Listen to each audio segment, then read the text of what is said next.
നവീൻ നല്ലൊരു ഗെയിമറാണെന്ന് ചോദിച്ചാൽ അത്ര വലിയ ഗെയിമറായിട്ടൊന്നും എനിക്ക് ഇതുവരെ ഫീൽ ചെയ്തിട്ടില്ല. എല്ലാവരുടെ അഭിപ്രായം അങ്ങനെ ആയിരിക്കില്ല, പക്ഷെ എനിക്ക് തോന്നിയത് അങ്ങനെയാണ്. വലിയൊരു ഗെയിമറായിട്ടൊന്നും അങ്ങനെ എനിക്ക് ഫീൽ ചെയ്തിട്ടില്ല. പിന്നെ നമ്മുടെ ബിഗ് ബോസ് പറയാത്ത രീതിയിലത്തെ ഗെയിമാണ് കൂടുതലും കളിക്കുന്നത്. അതായത് ആരെങ്കിലും സാധനങ്ങൾ ഇപ്പം അടിച്ചു മാറ്റുമെന്ന് പറഞ്ഞില്ലേ, അത് ബിഗ് ബോസ് നമ്മുടെ ബാഡ്ജ് ഇനി ആ ഒരു ഗെയിം ഞാൻ ബിഗ് ബോസ് പറഞ്ഞിട്ട് ആരംഭിച്ചാൽ മതി എന്ന് പറഞ്ഞിട്ടുണ്ടായിരുന്നു.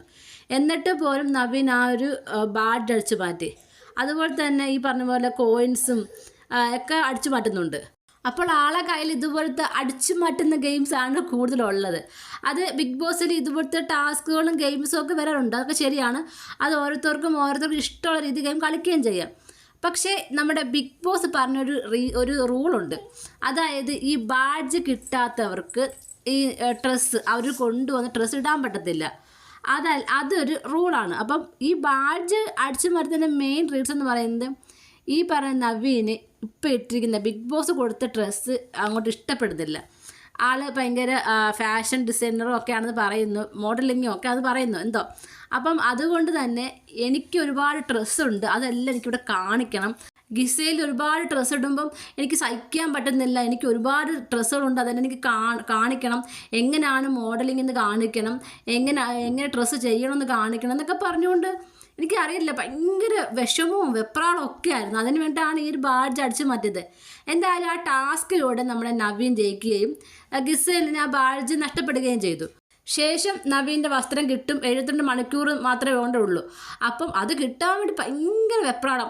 ക്യാമറയെ നോക്കി അവിടെ നോക്കി ഇവിടെ നോക്കി ഒക്കെ പറയുന്നുണ്ട്, ബിഗ് ബോസെ പെട്ടെന്താ എന്നൊക്കെ പറഞ്ഞുകൊണ്ട്.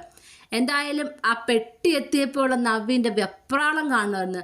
സത്യം പറഞ്ഞാൽ ആ സമയത്ത് നമ്മുടെ മണിച്ചിത്രത്താഴിലെ ശോഭന ഉണ്ടല്ലോ, അതേ രീതിയായിരുന്നു. എൻ്റെ ഇത് കണ്ടു, ഈ ഡ്രസ്സ് കണ്ടു, എൻ്റെ ഈ ഡ്രസ്സ് കണ്ടു, ഈ ഡ്രസ്സിൻ്റെ കളർ കണ്ടു, ഈ ഡ്രസ്സിൻ്റെ മോഡൽ കണ്ടു, ഈ ഡ്രസ്സിൻ്റെ ആകൃതി കണ്ടു, എൻ്റെ പൊന്നമ്മോ. സത്യം പറഞ്ഞ നവീൻ്റെ ഈ ഒരു വെപ്രാളമൊക്കെ കണ്ടപ്പം എനിക്ക് മണിച്ചിത്രത്താഴിലെ ശോഭനയാണ് ഓർമ്മ വന്നത്. കാര്യം അത്രയ്ക്കും വെപ്രാളം, സ്വന്തം വസ്ത്രം കിട്ടിക്കൊള്ളാൻ വയ്യ എന്നുള്ള വെപ്രാളം.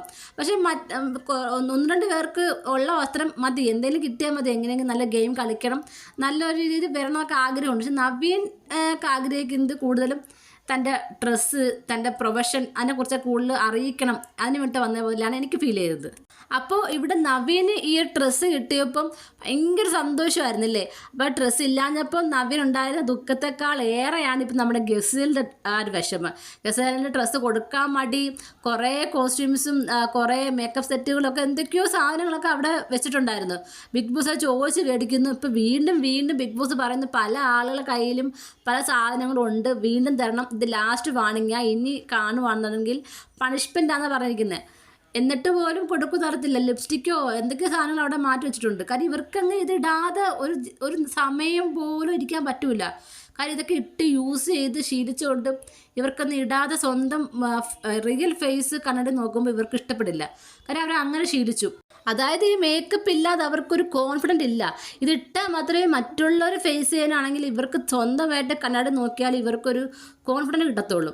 അപ്പോൾ കുറച്ചവരൊക്കെ പറയുന്നുണ്ട് നമ്മൾ ഈ മേക്കപ്പൊന്നും ഇല്ല ഇരിക്കുന്നതുകൊണ്ട് ഇനിയിപ്പോൾ നമ്മൾ പുറത്തിറങ്ങിയാൽ നമുക്കിത് യൂസ് ആവുമായിരിക്കും എന്ന്.